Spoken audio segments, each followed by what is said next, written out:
CM योगी ने प्रदेश व केंद्र सरकार की योजनाओं का वर्णन करते हुए कहा कि प्रधानमंत्री मोदी के कार्यकाल में महिलाओं को हर क्षेत्र में आगे आने का मौका दिया गया है।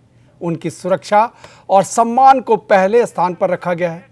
इसके लिए बेटी बचाओ बेटी पढ़ाओ अभियान के तहत कार्य किया गया।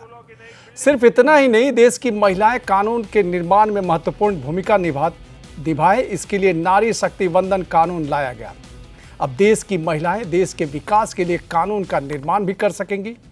मोदी सरकार ने युवाओं को अपना व्यवसाय शुरू करने के लिए प्रोत्साहित किया और मुद्रा योजना का शुभारंभ किया। विश्वकर्मा योजना सहित तमाम योजनाओं के माध्यम से सशक्त करने का प्रयास किया गया। मोदी सरकार ने किसानों को अपने एजेंडे में रखा और कई योजनाओं का शुभारंभ किया। उत्तर प्रदेश के 3 करोड़ किसान सम्मान निधि का लाभ ले रहे हैं।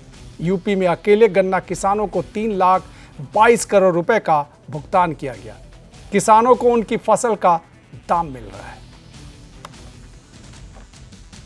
पहली बार यानी ये मुद्दे कभी एजेंडे के हिस्से नहीं होते थे किसी भी अन्य दल के, पहली बार बन पाए। युवाओं के लिए देश का युवा असीम ऊर्जा का प्रतीक है। भारत को अपने इस युवा शक्ति पर गौरव की अनुभूति करनी चाहिए।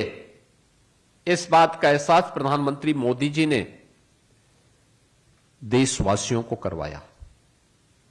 अच्छे इंस्टीट्यूशंस हो, युवाओं के लिए किसी भी स्थिति में वह डिप्रेस न हो, इसके लिए प्रोत्साहन करने के लिए आप देखते होंगे हर वर्ष परीक्षा के पूर्व प्रधानमंत्री मोदी जी परीक्षा पे चर्चा करके बोर्ड की परीक्षाओं में भाग लेने वाले किसी भी बोर्ड के बच्चे हों, उनके साथ सीधे संवाद का कार्यक्रम करते हैं। इसके लिए उन्होंने एक पुस्तक भी लिखी। यानी छात्र भी उनके एजेंडे का हिस्सा है।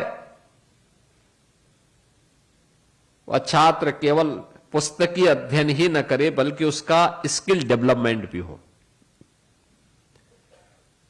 छात्र के अंदर रिसर्च एंड इनोवेशन की भी प्रवृत्ति पैदा हो, वो अपना स्वयं का स्टार्टअप स्थापित कर सके। पहली बार स्वतंत्र भारत में एहसास युवाओं को हुआ कि हम भी अपना स्टार्टअप स्थापित कर सकते हैं। इसके लिए प्रधानमंत्री मुद्रा योजना उन्होंने उपलब्ध करवाई। हर प्रकार से उसे सशक्त करने की दिशा में कार्य, और पहली बार मिशन रोजगार के नाम पर हर युवा के लिए नौकरी या रोजगार उपलब्ध करवाने के एक बृहद कार्यक्रम। पीएम विश्वकर्मा की स्कीम हो या फिर आत्मनिर्भर भारत के अंदर परंपरागत उद्यम को प्रोत्साहित करने का कार्यक्रम।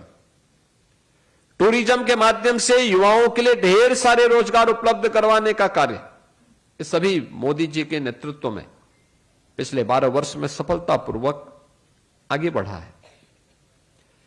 युवाओं के लिए फिट इंडिया मूवमेंट हो, खेलो इंडिया खेलो का कार्यक्रम हो, स्पोर्ट्स अथॉरिटी के माध्यम से चलने वाले अनेक कार्यक्रम हो, या फिर डिजिटल इंडिया के अभियान के अंतर्गत यूथ को अधिक से अधिक डिजिटल सशक्तिकरण की दिशा में किए गए प्रयास, ये सभी युवाओं के जीवन में व्यापक परिवर्तन के साथ साथ हर स्तर पर उनके आत्मविश्वास को बनाए रख करके नए भारत में उनकी ऊर्जा का उपयोग करने की दिशा में किए गए कदमों का प्रतिफल